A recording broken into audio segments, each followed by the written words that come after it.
What if mental health in law enforcement is being influenced by something we rarely talk about?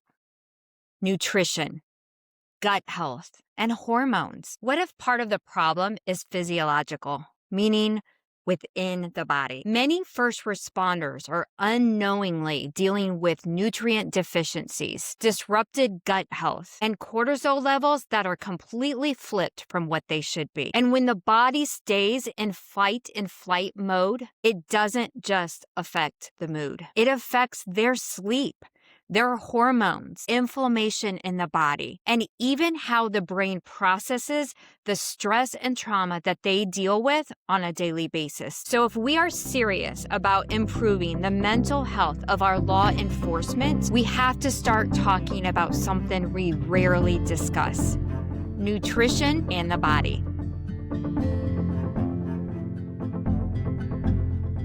Hi, my name is Amy Cortez. I'm the mother of two and a spouse of a law enforcement officer who has served for over 30 years.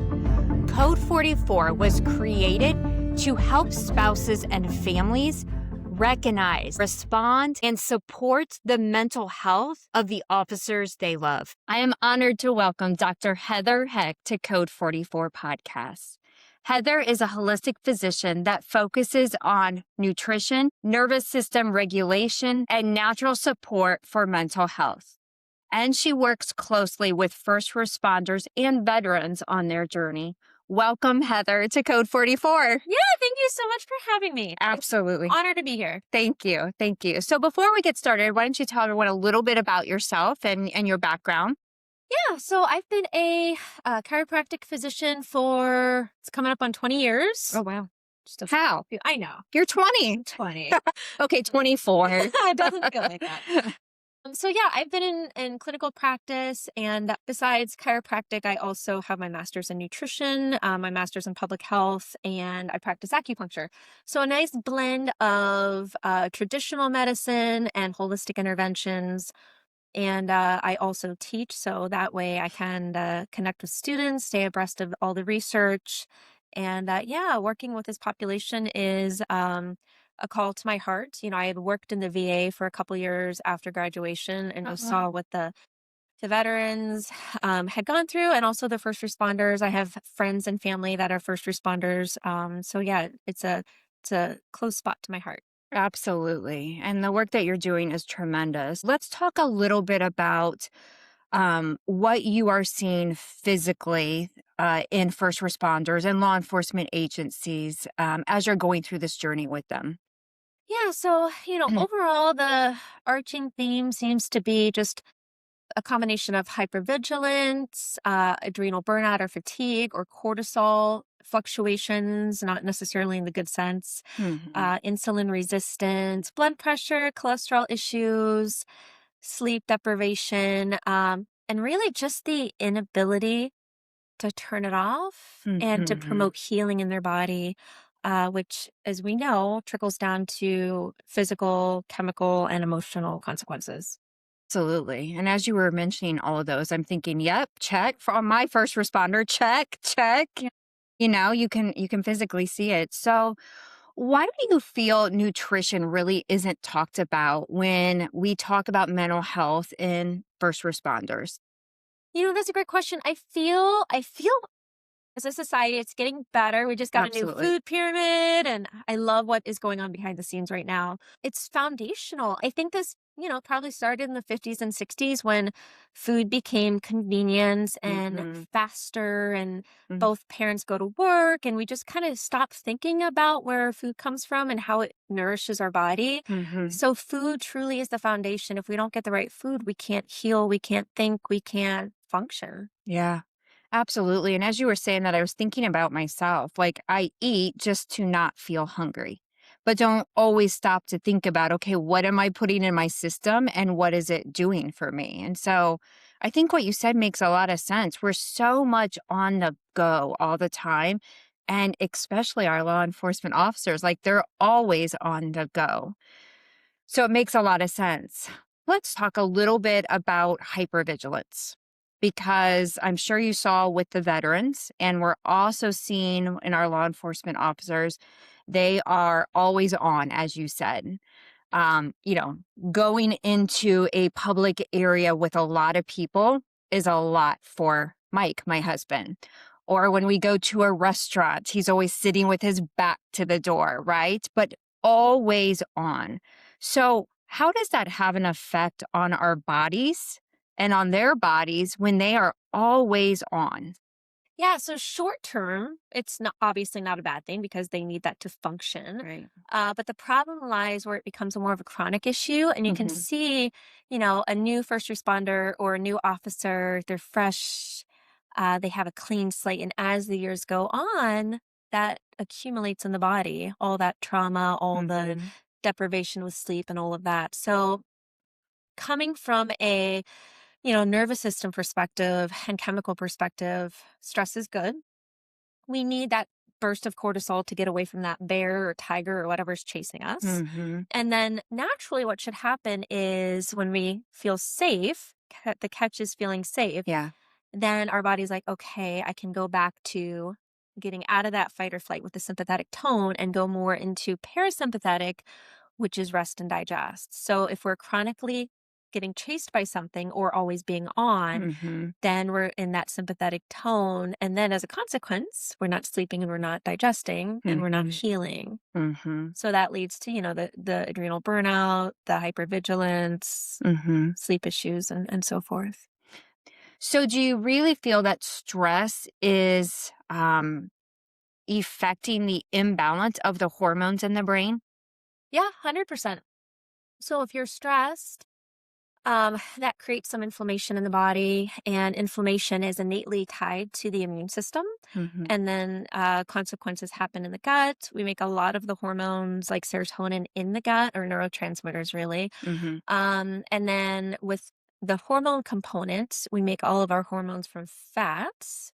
And that can lead to either more inflammation or less inflammation, depending on what kind of fat we get. Hmm. So, stress is a huge driver of that neurotransmitter hormonal imbalance cascade, really. Okay. You said inflammation.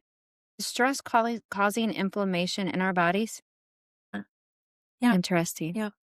Yeah, the more stressed we are, and I think we've all been there to some extent, the more stressed we are, we don't digest as well because we Hmm. can't. I mean, you're in sympathetic tone and that depresses that parasympathetics. So we don't make the necessary digestive enzymes right. Our gut doesn't absorb the nutrition as well. Inflammation also settles in the weak spots in our body. So if we have Hmm. old injuries, we certainly notice when we're more stressed or inflamed. Um, and that can have consequences, of course, with the gut brain axis as well, with neurological health, mental clarity, Hmm. you name it. Interesting. Isn't it interesting how our bodies support everything? It's all connected. It's all connected.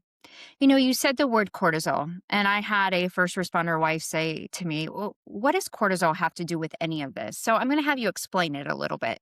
Yeah.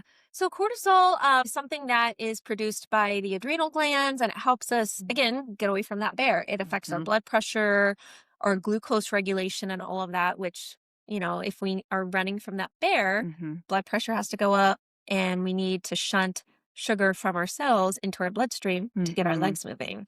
So Hmm. cortisol is good. It's not necessarily bad. In a perfect world, when we get up, it's high like at around 8 a.m. and it starts to taper around 2 to 3 p.m. So for some people, that can lead to that afternoon crash after lunch. Interesting. But with first responders and veterans, what we see is their cortisol is kind of flatlined in the morning, and it starts to peak at night. It So it's peaks the at night. opposite. Yeah, which Okay. can lead to why they're not sleeping as well.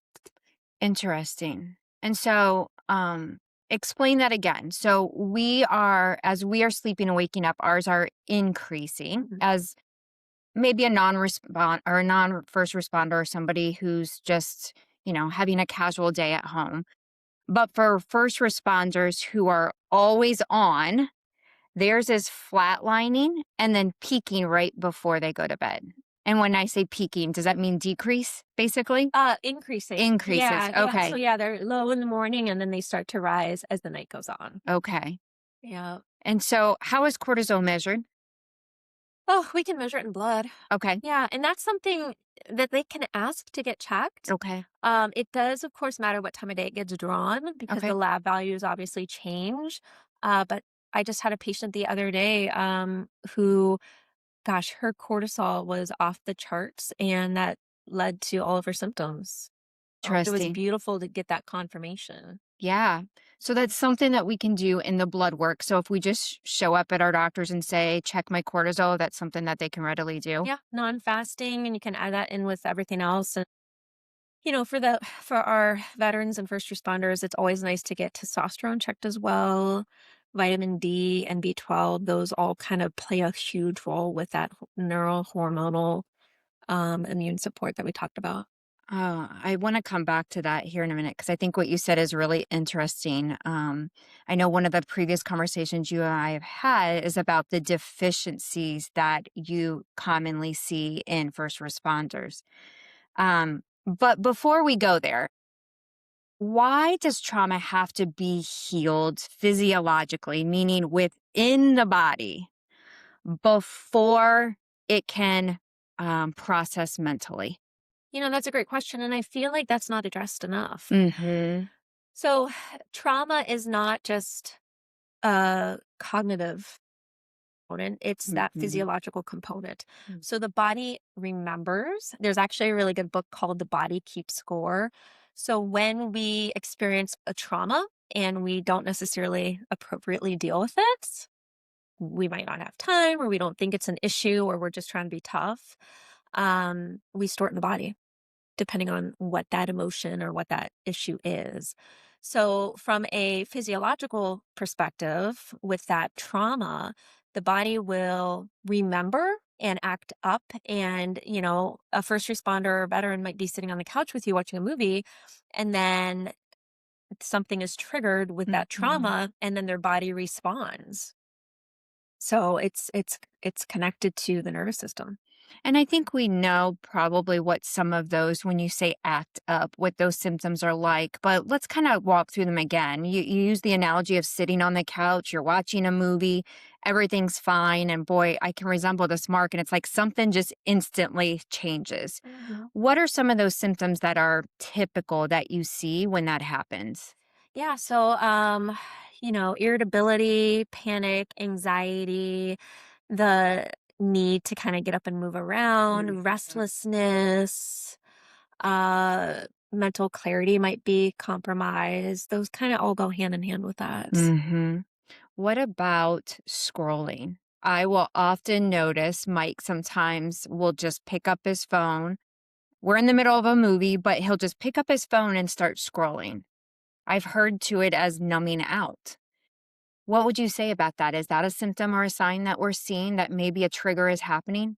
Yeah, so they might, and I'm just alluding to this hypothetically, they Yeah. might have something that pops up, and it might be challenging to think about. And so the scrolling Mhm. releases dopamine, right? And dopamine makes us feel good.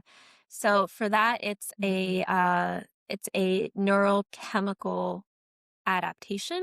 Mm. Scrolling, alcohol, nicotine, those are all kind of ways that are used to address the neurochemical deficits that we see Mhm. with trauma or Mhm. physiological issues. Absolutely. Mhm. Absolutely. All related, all intertwined. And it's so hard because those signs or those signals that we are seeing as spouses can really be related to so many other things too. But I think for me, being aware of they are constantly on. And I loved the tip about the cortisol. I'm going to have Mike, if he's listening, sorry, Mike, but you're going to go and get your cortisol checked. But I think those are all really interesting. Talk to me a little bit about other deficiencies that we see in nutrients in our first responders. Yeah, so one of the huge ones that we also burn through when we're stressed is magnesium. Mm. So if you've ever been stressed and you notice that like your eyelid starts to twitch or you Oh, start to yes. get muscle cramps and you're like, what is going on? Hmm. Magnesium is a natural muscle relaxant, but it also helps us sleep. It's a natural calmative for the body and the nervous system. So that's something that's commonly deficient. Omega-3s, because we get omega-3s primarily through diet. They're Mhm. essential fatty acids. If we're not getting that in the diet, then we're not making it, and then we're not supporting the brain. We can check omega-3s in the blood, but it's not traditionally run in the doctor's office. So it's what we call a functional test. Um, So that would be something we would have to ask for additionally if we were looking for that? yeah, you'd almost have to see a nutritionist, a Okay. holistic provider for that. Traditional docs aren't necessarily trained to test for that, but Mhm. it can be checked. Mhm. One of my favorite hacks, so to speak, with blood work is to do the function health. It's typically out of pocket, and you can use an HSA or FSA, but it gives you 160 functional titers. So cortisol, testosterone, leptin and ghrelin, which are hormones that work with satiation and hunger, which again, a lot of the first responders and vets have an issue with, omega-3s and cholesterol and all that good stuff. So Mhm. that's a way to go around it. Okay. So magnesium, omegas, B's for sure. When we're stressed, we use more B's. That's easy to get through the blood work. B12. Mhm. My hack for that is if you're low in B12, you're probably going to be low in B6 and B1 and B2. So, and with B12, there's a little trick to that because about 40 to 50% of the population can't convert B12 into the active form in the body. It's Mhm. called a methylation issue. So for me, I just assume everybody can't methylate and I give Mhm. them the transferred form anyway. You can check for that. What does transferred form mean? So it's just making it from the inactive to the active form in the body Okay. with methylation. Okay. Um, So what you're saying is going to a grocery store and picking up just a normal B vitamin might not be the best thing. exactly. So for example, I had a patient who she was getting B12 injections because Uh-huh. she was chronically low and she always had to get them done. Mhm. Always. So what they use for like B12 injections is a synthetic form. Okay. Body doesn't know how to use it. So we put her on a liquid supplement that's active and she never doesn't have to go back for injections. Interesting. Super simple, but a lot of people don't know about that. Yeah. Um, D's another really big one. Again, if you're in the Midwest, you don't see the sun a whole lot between September and April or May. Mhm. And if you do, you're wearing clothes, you're wearing sunscreen. Mhm. So D is one of those that you can get through the diet, but you have to get a lot of salmon Okay. or I mean, you can get it through milk, but you'd have to get a lot of milk to get it. So that's one that can be checked in the blood work. I feel like those are the big ones. Okay. Yeah. Talk to me a little bit about magnesium because I know I made a common mistake thinking I could just go and buy magnesium, but it's not really magnesium, it's magnesium glycate. Did I say that correctly? Yeah. Yeah. So just like real estate, location matters, form matters, Yeah. dose matters. Yeah.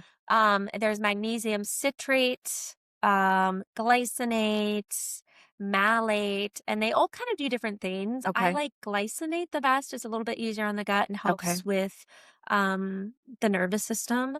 And, with magnesium, a good starting dose is like 120 to 150 milligrams once or twice a day. You can go up to about 800 to 1,000 milligrams, but you just have to divide the dose and you have to Mhm. be careful because if you get too much at once, it'll work more as a laxative, Okay. which isn't necessarily Yeah. bad because that's another thing. If we're stressed and we're not pooping, we're not getting those toxins out of the body and we're Right. reabsorbing those. So, Right. All interconnected. absolutely. So with magnesium, I know taking a supplement's always an option, but getting it through our food is the preferred way. What would you eat or increase for magnesium? So, leafy greens is Oh, one of the best. kale, lots of Kale, kale. kale, if you can't do the leafy greens, meat, seafood has it as well. Dark chocolate, so 70% and above, or cacao, which for me is one of my preferred You forms. mean you can't get it in milk No, chocolate? it's not the same. Okay. There's just a little bit, but not as much. Yep. You talked about vitamin D and fish. Is there any other way we can get natural vitamin D through food?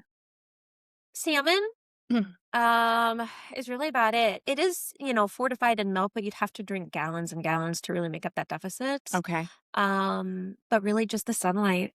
Sunlight's the best. Sunlight. So if you're in states like Ohio that don't have a lot of sunlight, how much do you typically recommend for people to take? It depends on the labs. So because Mhm. vitamin D is fat soluble, it Mhm. means it's stored in the fat. It can be stored in the fat in the liver. You have to be careful. I've never had a patient in my Mhm. 20 years become toxic from getting too much, Mhm. but it's nice to know where you're at because then you can dose accordingly. So a maintenance dose is anywhere from 2 to 10,000 IUs, Mhm. international units a day. If a patient is deficient and the range is huge, it's 30 to 100. Even if they're like 31 or 35, to me, they're still low. Anything Mhm. under 60 is low. So I might give them 100,000 units a day to ramp them up and Okay. then kind of titrate down. Okay. So blood work number one, and then just a maintenance dose to start out until you know what the blood work is. Okay. You talk a little bit about gut health, and honestly, I didn't realize how important gut health was until we've started talking about it here. What can we do to get our gut in line? Are there probiotics we should be taking, or what is it exactly that we ourselves as spouses, but then also for our first responders, what are things that would help us there? Yeah, so one of the biggest, right? Just eat real food. Okay, not McDonald's, you mean? Yeah, things that not come in a box or package, real food. Okay. The least processed, the better.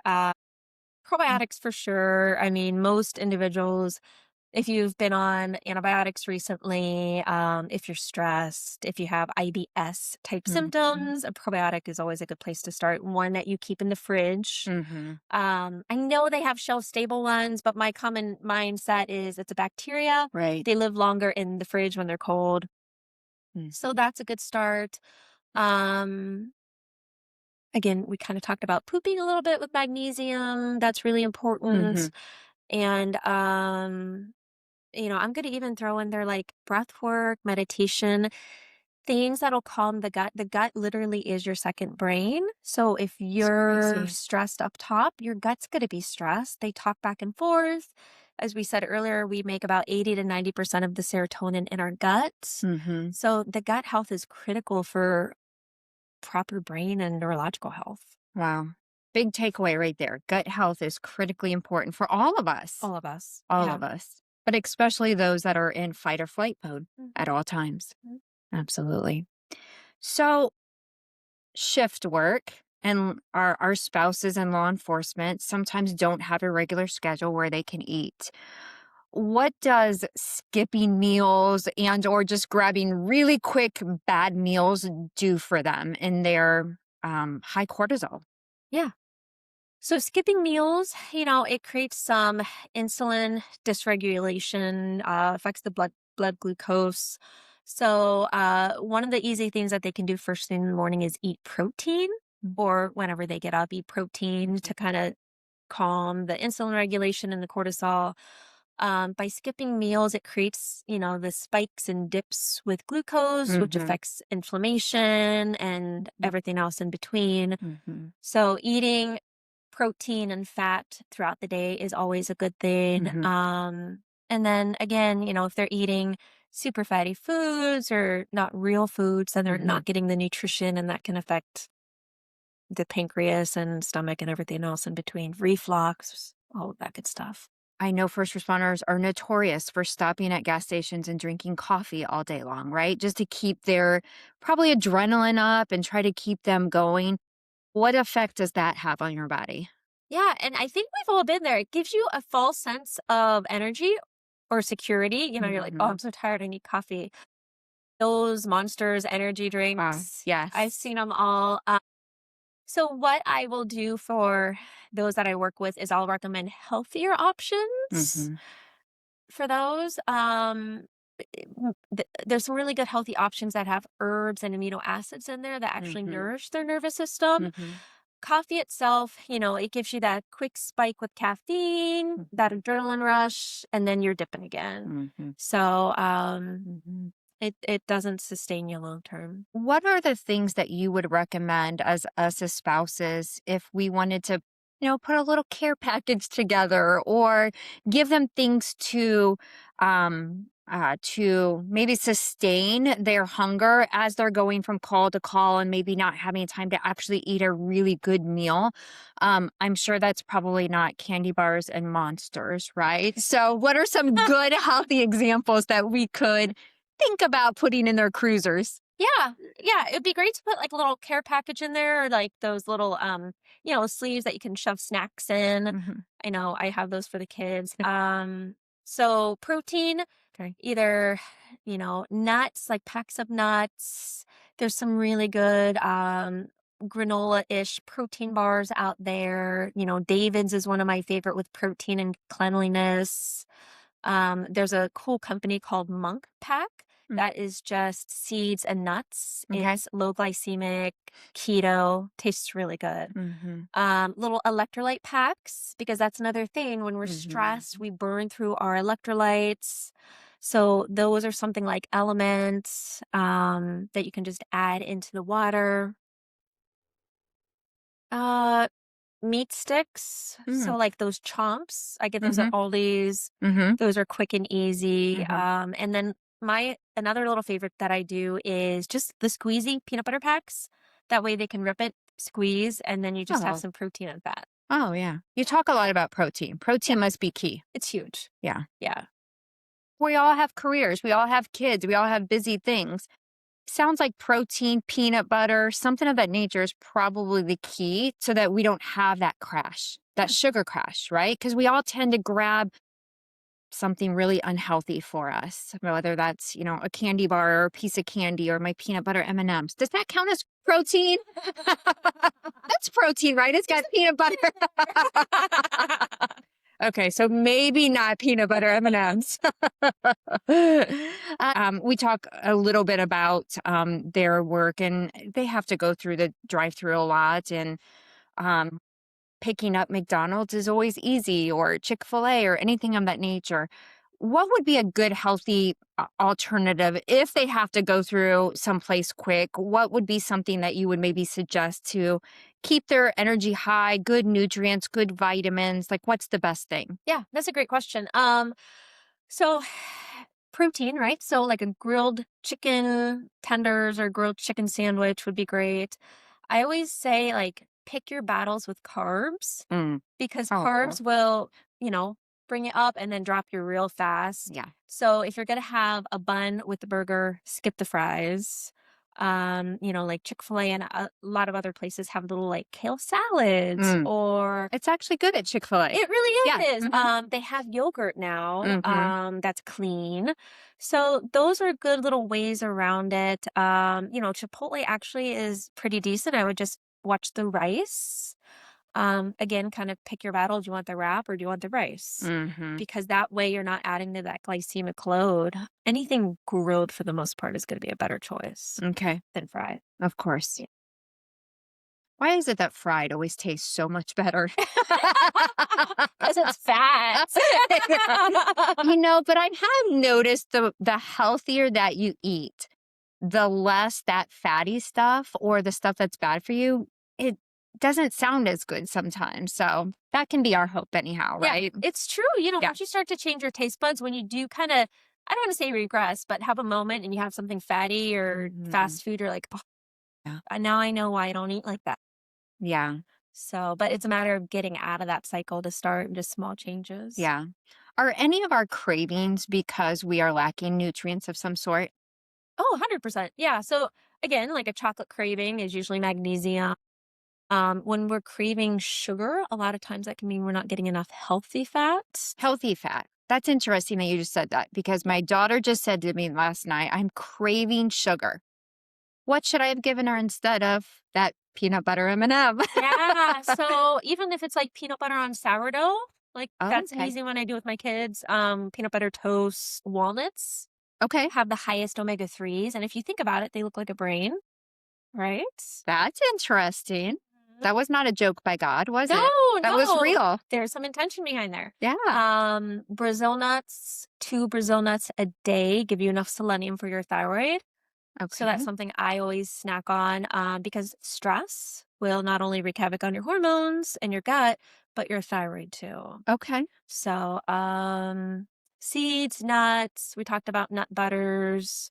Those are the biggest. Oh, avocados, but again, it's not always gonna be easy to snack on an avocado. Yeah. Yeah. Avocados are really healthy for you. They are, they have more potassium than a banana. Really? Yep, and they don't have that glycemic spike. Okay. Yeah. Now it's so much easier to just grab and peel a banana, but in a case that you have the opportunity, I know I cut it up, I mash it, I put it on sourdough. Let's talk about sourdough. Why is that the preferred bread? Yeah. It's fermented, Mm. right? So fermented foods, a lot of cultures, most cultures have fermented foods. So whether that's kimchi or sauerkraut or natto or miso, kombucha, those gut buddies, all that fermentation is really good for our gut and it helps Mhm. feed the good gut buddies. So those are all really good too. But sourdough, yeah, Okay. one of the best. So you're talking again about the gut. Is it true that serotonin's made in the gut? It is about 80 to 90%. And what does that do? Yeah, so serotonin makes us feel good, right? If we are not, and I tell my patients this often, if we're not exercising, if Mhm. we're not sleeping, if we're not getting touched, if we're not having sex, then we're going to be looking for serotonin through, any guesses? What macronutrient we get serotonin through? I don't know. Bread. Carbs. What? Yeah. Yep. So when we eat bread, you kind of get that euphoria, right? You feel good. Um, Love bread. Dip in a little yeah, oil. but it's so fleeting, right? It's that Yes. little serotonin surge. So yeah, that's why we need to be moving, touching, all the good things. Interesting. Yeah. You talk about touch. Why does that help our bodies? It makes us happy. Serotonin, it makes us feel safe. So, from a neurological Mhm. perspective, and if you've ever had kids, you know this well. Immediately when they're distressed or angry or sad, they want hugged Yeah. and hugged tight. Yeah. So, I think, don't quote me on this, I think the research is about 10 seconds Okay. to have that therapeutic value of hormonal influx for a hug. Yeah. But just feeling safe Yeah. because again, this population is so focused, thankfully, on protecting everybody else Mhm. that a lot of times they need that safe spot. Yeah. Yep. And it's interesting because, as Mike has gone through his journey early on into our relationship, if he was having, a trigger of whatever sort, I would always say, what can I do to help you? Right. Because we want to fix it Right. as spouses, as, loved ones, we want to fix it. And he would always say, just touch me, just touch my arm. And I was like, okay, but that's not doing enough, right? Like, what else can I fix? But what you're saying is really sometimes when they're in those moments, just pure touching, skin to skin, so that they can feel us kind of reset. It makes them feel like they are safe. Yeah, 100%. Yeah. That or just, touching and keeping eye contact Mm-hmm. or not even talking per se, but just being present. Wow. Interesting. When Mike has been on some really bad calls, when he came home, sitting at the dinner table, I just feel like dinner table is so difficult for our law enforcement when they come home. But what I notice immediately if he's struggling is that his eyes drop. Like during dinner, he will not look up. And so I don't know why, but I've always sent the kids away from the table and said, okay, I need you to look at me. Just look at me. And I never really understood why I did that or why it worked. But what you're saying is that that actually helps the body kind of reset. Absolutely. Absolutely. I mean, your eyes are windows to the soul, right? And if they, Hmm. this population sees such heavy and dark Hmm. themes that they tend to absorb that. Hmm. And again, not necessarily at anyone's fault, but they might not have the resources to appropriately process all of that. So they're really struggling in that time. Yeah. So that's why they, Look disengage, look down. down. Wow.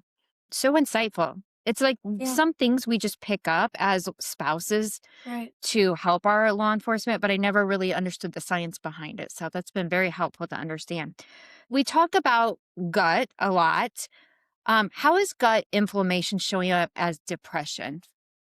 Oof, that's a great question. So it's really cool actually. There's a good documentary on Netflix called Hack. your gut, HACK. And there's a German physician, I think she's a gastro doc, that looks into, okay, maybe surgery is not always the answer. Maybe we should like look into prevention. So she Mhm. goes through this whole journey with bacteria and probiotics and all of that in food. And it's really easy to understand, but it's cool. I think it's in California. They are studying samples of stool. And from the stool, without knowing any history of the individual, they can say, oh, they have an autoimmune. Oh, they have depression. Oh, they're suicidal based on what gut bacteria they Wow. have or don't have. So they're making this huge um, compendium of all the strains correlative to these presentations. So depending on what like what your gut health is and what strains you have or don't have, that can have full consequences with depression, anxiety, the Mhm. whole works. And again, serotonin's made in the gut. So it Yeah. kind of all feeds back into good gut buddies, good neural and hormonal chemistry, Mhm. and kind of feeding that whole loop. Wow. Yeah, it's crazy. Who knew, and I'm gonna say this, it's gonna sound terrible, but who knew pooping was such an important thing in our life? Yeah, it's huge. I love talking about poop. And that's something I always ask, are you pooping? Do you have any reflux, any heartburn? Because not only are you absorbing the toxins, if you're not pooping, but depending on what your gut looks like, depends on how well you absorb your nutrition, your mental stability and your health, your outlook on life, Yeah. everything. Are we really talking about pooping on a podcast? Okay, well, let's move right on into sleeping. First responders are notorious for not sleeping. I think it's successful for them when they go in and say, "Hey, I had 2 hours of sleep last night and 4 monsters and I'm ready to go." But sleep is important. So, the lack of sleep that our law enforcement is having, why is that a concern? We need sleep to heal. So we make a lot of our hormones at night. Mhm. And again, another reason why fat's so important, we make all of our hormones from cholesterol, from fat. So depending on what kind of fat you're getting depends on how efficient you are at making certain hormones or not, inflammation, not inflammation. So that's huge right there. Sleeping is healing. Sleeping is proper hormone processing, and it helps the brain process what went on in the day, and it kind of resets. You Mhm. really want that dream state of sleep Mhm. to process everything. Mhm. So if they're not sleeping, they're not going through all of that, and it can add up really. And what I heard you say at the beginning is that it resets your cortisol. So Yeah. yeah. So, what are some natural things we can do to help ourselves if we're not sleeping or our first responder? Yeah. So number one is magnesium, right? Magnesium is Mhm. good for sleep, good for pooping. Having a cool, dark room, and then no electronics about half an hour to 45 minutes before bed.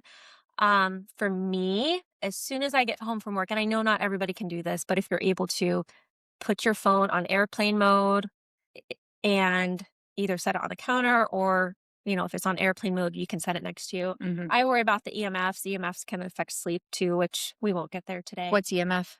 So electromagnetic frequency, and that can Mhm. affect your brain's healing, Mhm. oxidative stress, inflammation, you know Mhm. it. All the above, really. So Mhm. I actually have a little EMF protector on my phone Mhm. to kind of counterbalance that. And then if you put your phone on airplane mode, it helps to shut off some of the EMFs. Okay. So that can be helpful. Sometimes like white noise might help. Mhm. Just having good sleep hygiene. If you Mhm. have to be on the phone or on the computer, blue light glasses. Mhm. One of my favorites, and if they're up for it, is meditation or Okay. breath work. Okay. That's something for me, that's made a huge difference with my sleep. Yeah. So, Yeah. And we just did an episode on breath work. I believe it's episode 14. So if you want more information on that, go check out that one. But yeah, it's amazing that us as humans don't know how to naturally breathe and in a way that's calming and resetting. And and it's a quick hack hmm to literally immediately shift your nervous system from fight or flight into rest and digest. hmm And then you can usually fall asleep. yeah. Yeah. And for our first responders, sometimes they don't like going into a room for meditation. I asked Mike, I said, "Hey, do you think we should have a group and have like all your first responders come in for meditation?" And he's like, "Amy, that's not going to happen. They're not going to come." And so if they don't like the more formal way, I mean, breathing and learning how to breathe is an easy thing that they can do Yeah, themselves. absolutely. Even just like that, box breath, count of 4, Yeah. hold, let out. Yeah, just Yeah. easy. And then once you get into it, that can really help.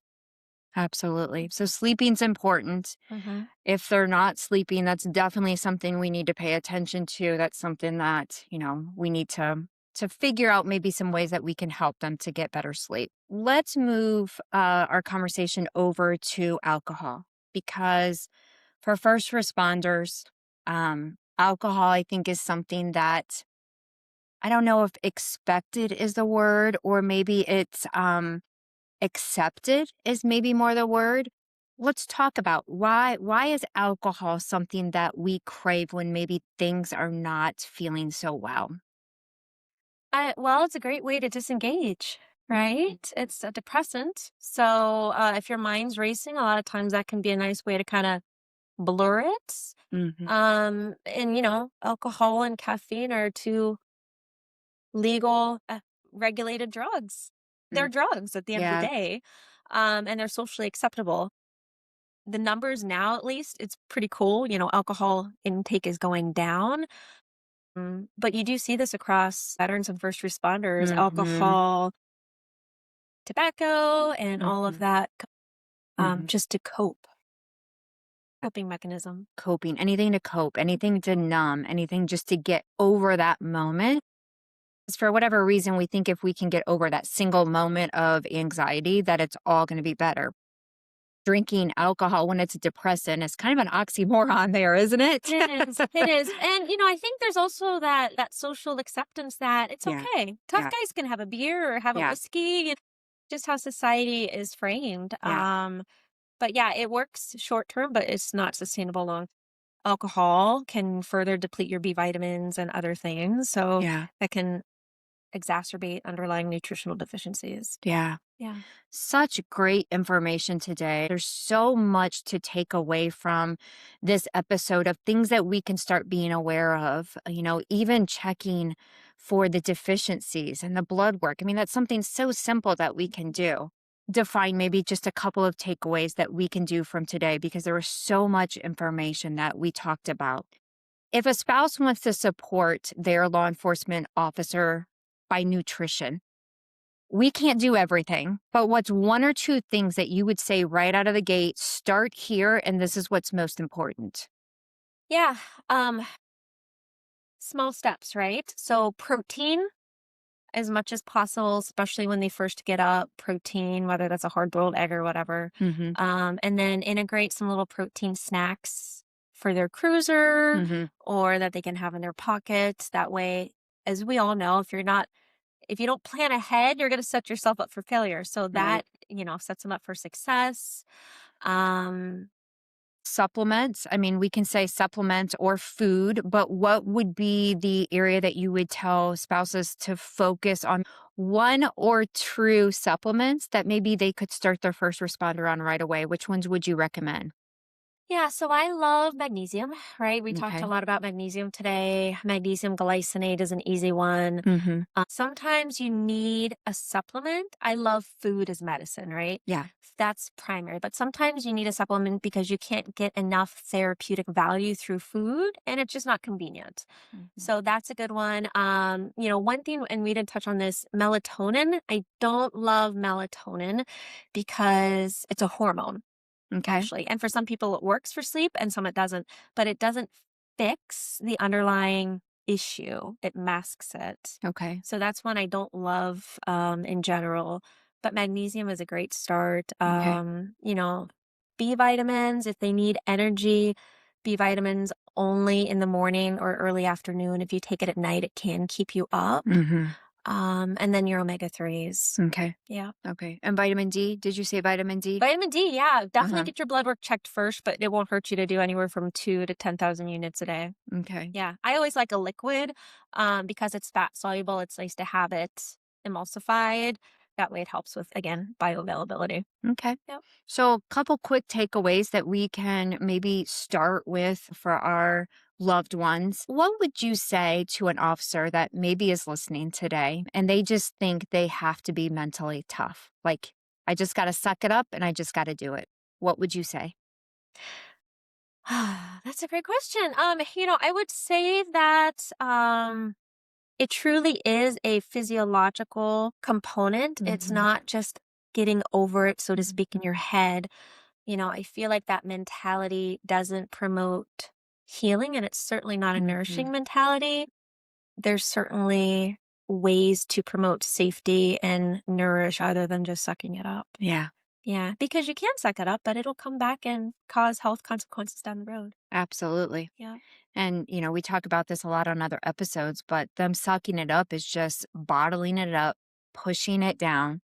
And it's like a volcano. It's going to explode somehow, whether that's through your body shutting down or your emotional stability. Like it's not going to just dissolve. I think sometimes we just think if we don't acknowledge it, if we don't talk about it, it just evaporates into the sky.